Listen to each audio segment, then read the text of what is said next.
Greetings everyone, this is gonna be a quick one. So for the past couple of days I realized that my Dualsense controller is not working. It just turns blue and blinks like that. As you can see, it doesn't want to connect to my PlayStation 5. As you can see now, I press, nothing doesn't want to change. So in today's video I'll show you how to fix this problem. So this problem usually appear if you try to connect your Dualsense controller to a PC, mobile device, and so on. So let's try to fix this problem now. So we're gonna do a couple of tests.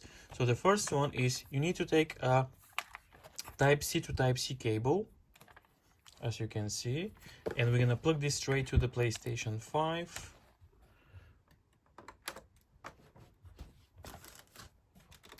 Okay, and now we're gonna try to fix the issue.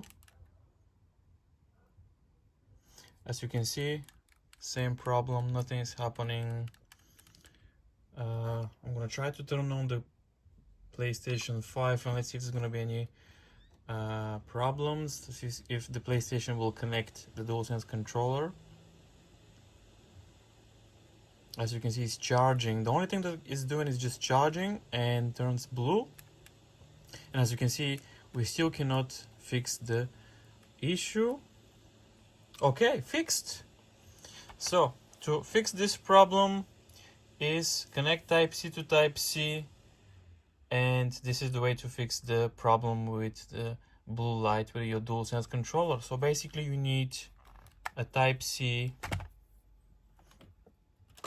to Type-C and connect it to your PlayStation 5. If this video is helpful, please subscribe and let me know if this worked for you.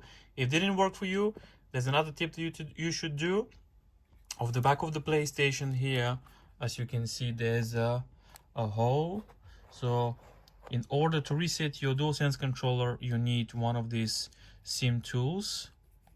So just plug this inside to reset your controller if this method with the Type-C doesn't work. Thanks for watching, and I'll see you in the next video.